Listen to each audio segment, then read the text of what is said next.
once again, welcome. Now, you've all said a little bit about yourselves, so I'm going to go straight into this. So our topic today is about effective and inclusive communication. Is that clear? You're here again, you've heard already, and Zan and Catherine will talk more about this. When you registered, I asked everyone a set of questions, and I love the answers to this question. So the question was, what is your communication superpower? And I took the responses and created a little video, actually, which I'll resend if you haven't seen it already. But what I felt was the responses I got from everyone are almost a checklist in themselves that I think, could be a checklist of good practice. So I just captured all 30 responses. And as I say, I sent them out. I will send them out again. But I just want to thank everyone for these responses. I think they're brilliant. I'm going to put them out on social media as well. When you receive them, by all means, do also share them. The other question that came up that I asked everyone was, what do you want to get out of today?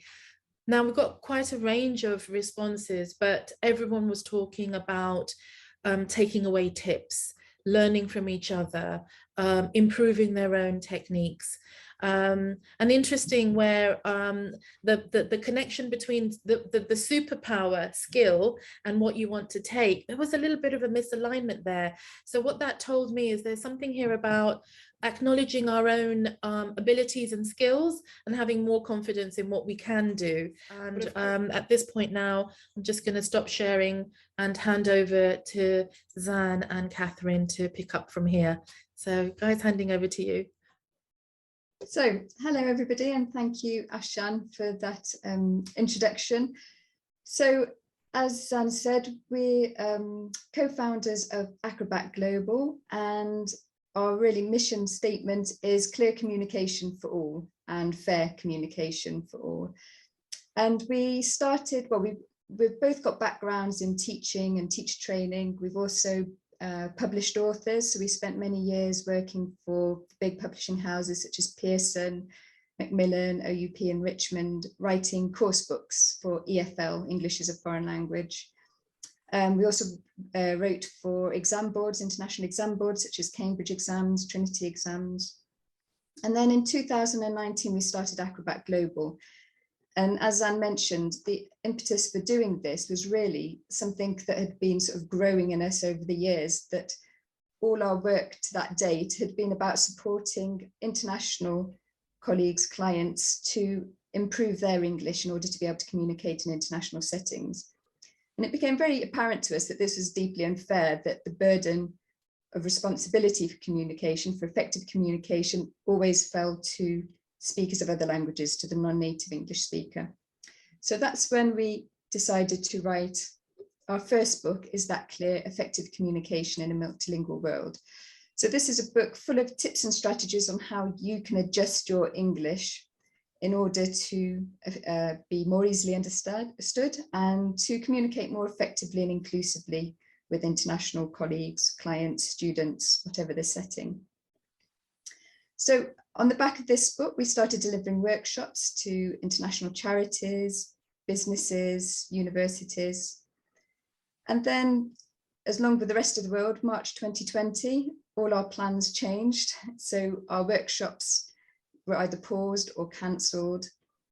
And this is when we met Joe Butler, who we collaborated with on the second book. So while delivering workshops on the first book, the Yellow Book, quite a few of our participants had given us feedback that our strategies could actually benefit a much wider audience than just, the international colleagues, clients, students. And that's when we were put in touch with Joe. And so during COVID, we collaborated, and with Joe, we authored this second book in the series, Effective Communication in a Neurodiverse World. And in this case, the book is full of tips for allistic, so non-autistic people, and how they can adjust, modify their language to communicate more inclusively with autistic people. Both books have received really great feedback. We've been very pleased with the feedback. And like Zan said, the first book appeared in the Financial Times and The Week. And both books were finalists at the Business Book Awards. So the first one in 2020 and the second one in 2021.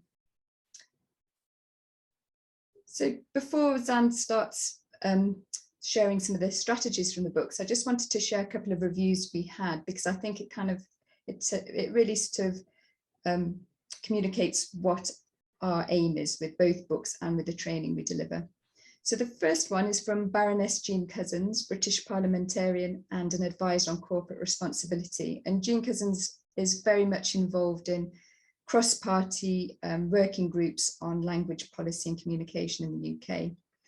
And she said, a great contribution to better communication. I hope it is read very widely indeed by those who still seem to think that all they have to do to be understood is to shout more loudly in English. So Baroness Cousins saw immediately the need for a book like ours, and also for the kind of training we were delivering, and especially in the business context of global business and, you know, the future business in the UK. The second quotation, the review, is for the second book, the Neurodiverse World book, and this was from Erin Eakins, autistic writer and activist. So it's perhaps worth mentioning here that for this second book, we actually asked a panel of autistic readers to read and review every single chapter in the book so that they could offer their feedback and insights, which was really helpful in writing the book, but also we felt it was key because we wanted to make sure that what we were writing was an authentic representation of the autistic voice. So Erin said, let me just minimize that. Honestly, I love this book, not only clear and concise, but aimed at non-autistic people about modifying their communication rather than putting all the burden on autistic people, an already overburdened group.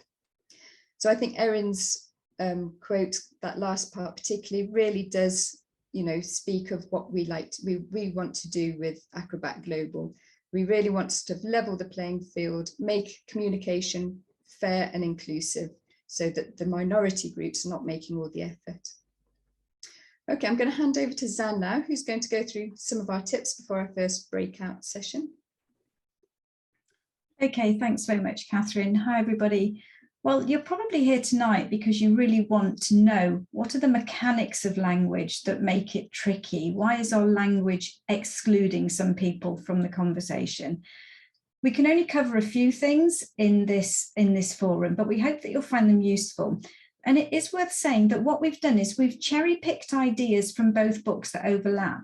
There is a lot of overlap in the strategies that we can use if you speak English as a first language, with the strategies that you can use if you're allistic, non-autistic, and talking to an autistic person. So as I said, we've picked out just a few which we hope will be really useful for you, and things that are simple to adapt and that we can start using straight away.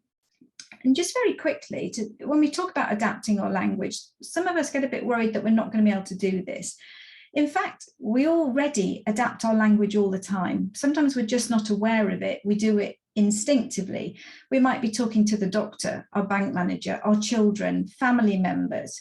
And in those situations, we already know how to adapt our language and change the vocabulary maybe that we're using. So what we're going to do is just extend those skills there of adapting our language. So in this first part, we're going to be talking about pace, pause, and processing time, questions, and figurative language. So next slide, Catherine. I just wanted to start here with an experiment, an analysis of some TED Talks that was done. Now, you've all probably watched loads of TED Talks and presentations. And this was an analysis of 9 TED Talks, which did include some really experienced speakers like Al Gore and Steve Jobs. And they tried to find out what's the average speaking rate in words per minute. So if you've got any ideas, can you put any ideas in the chat box, just a random number? How many words do you think we use per minute? Any ideas?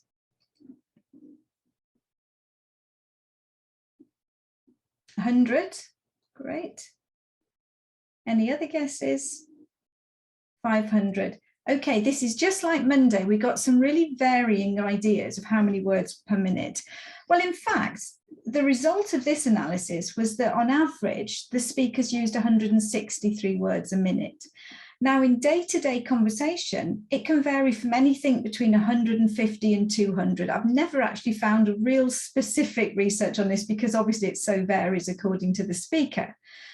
But let's just go with that 163 words per minute.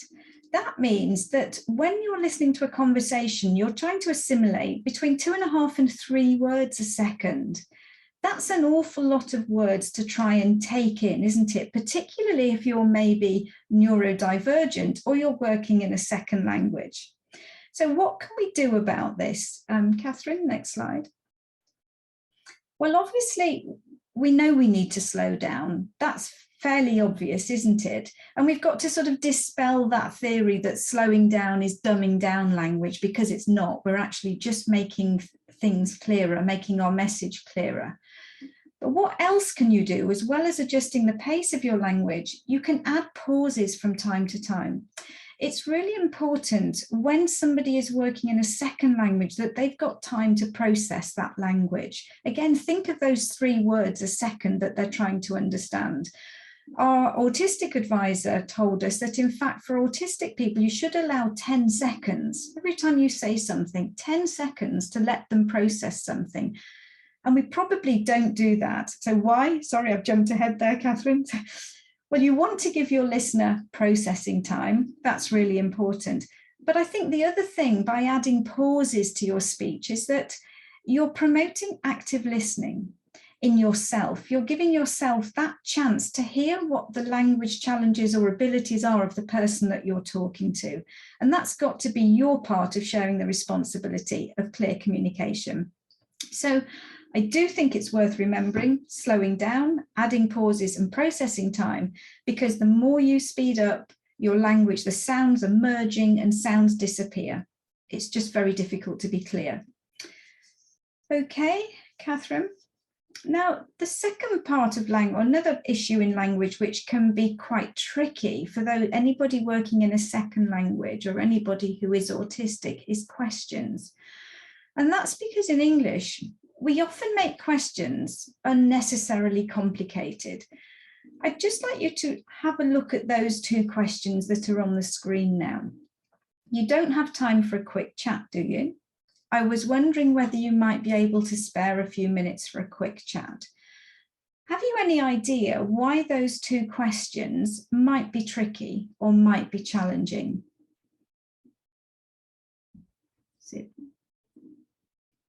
Any ideas?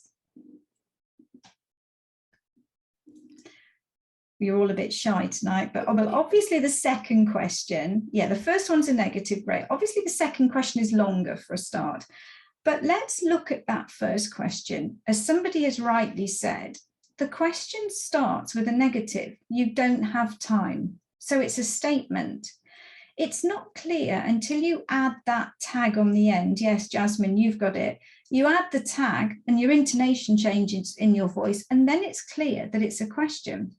But when you're asking that question to somebody who is autistic or somebody who's functioning in a second language, they're really not sure what your question is. In the second example, yes, I was wondering, Jasmine, you've said there's too many words, but there's also another problem here just with the structure of the question. I was wondering is something that's in a past tense. It's something that's happened, but you're talking about a quick chat that could happen now, in a few minutes' time, in half an hour. It's a very vague, unclear question. So really, for both of those questions, we could just simplify it and just say, can we talk? Do you have time to talk? And by making those questions more direct, we're making them clearer. And I think there's been a lot of written recently about interview techniques. If you're working at all in HR, how are you interviewing people? And if you don't know their linguistic challenges, maybe your questions are not quite going to get you the answers that you want. We'll look at a couple more examples here. So number 3, I don't suppose you've had a look at the task I sent round, have you? Again, it's just so wordy, isn't it? I don't suppose. What do you mean by that? What message is that giving to the person that you're talking to? And again, the tag at the end, have you? When really we could just say, have you looked at the task I sent round? So much simpler. Number 4, you haven't by any chance got his email address, have you? Again, a negative. We've thrown in extra words, by any chance, which again makes the meaning a little bit unclear, and another tag at the end when you could just say, have you got his email address? And number 5, do you reckon you'll have it ready by the end of the day? Do you reckon? Again, really difficult language. We don't need it. We could just say, will you have it ready by the end of the day? And again, timing. What do you mean by the end of the day? Do you mean the end of the working day or the end of the day? So again, think about your question and what answer do you want? So really, questions, tricky, try and make them simpler and shorter. Now, the other problem with English is, or like many languages, they're very rich. They have lots of idioms, lots of set phrases that make the language much more interesting. But if we're in international settings, or if we're in a neurodivergent setting, we need to be careful that that language can be really vague and ambiguous. So look at the example we've got here. We'll cross that bridge when we come to it. So obviously it's a set phrase, cross that bridge. And remember, going back to those 3 words a second, that somebody who's working in a second language or somebody who may be neurodivergent is picking out key words there. Cross bridge, come. So what does that really mean, that phrase, when they've got that image in their head of crossing a bridge? Because crossing a bridge is actually quite basic language. That will be understood in its literal sense, but not when it's used figuratively. Let's look at a couple more examples. Who wants to kick off? I mean, we all throw things like that out, don't we? And really, kick, again, this active verb, people are going to think of kick, have that image in their head of somebody kicking a ball, when really we could just say, who wants to start? Number 3, it's a no-brainer. Now, it's a no-brainer can actually be very confusing, because you've got no in that expression there, so it sort of implies something negative. But a no-brainer, if we paraphrase it, well, it's something like the easiest option, the easiest choice, so it could have quite positive connotation. So you can see how expressions like these can be very misleading. And then number 4, I'll introduce you to Jane, who will show you the ropes. Again, we've got show you the ropes, show and ropes, quite basic language, but it creates that visual in somebody's head, which is very, very hard to translate. So I think we just need to be really careful that when we're using language like this, it's hard for the person we're talking to translate it literally. So just something to be aware of. So we've really just whizzed through here. These are just 3 sample tips. There's loads more in the book. We've really just whizzed through speed, questions, and figurative language. But why are these 3 points just so important? Amongst other things, next slide, Catherine. The reason it's really important we try and make our language more inclusive is that for anybody working in another language or in an international setting who's struggling with their language, and for somebody who's neurodivergent, it's very easy to feel excluded from the conversation. If you can't understand that question, if the conversation is too fast, if the language is very figurative, how are you going to find your place in that conversation? But the other thing just to mention is that obviously it's not instinctively we're going to use lots of questions. We do multiple questions as well, one question after another. And instinctively, we use figurative language. We can't actually stop that overnight. It's really difficult. It is a process, but we do need to just challenge that instinct a little bit. And I think the other thing that we would say is you really need to know who it is you're talking to. Recognize the individual and the individual challenges that they have. You may well have a second language, somebody who speaks English as a second language, or an autistic person who is actually fine with idioms. But by being that active listener, you're going to recognize where their difficulties lie. So recognize what the individual needs are, and then that will help you adapt your language accordingly. Okay, so we're going to go into a breakout discussion now. And there was just two questions we thought it would be quite interesting for you to consider. Is how important is clear communication in your job or role? And in what situations do you adjust the language that you use? So I think it's 15 minutes for that.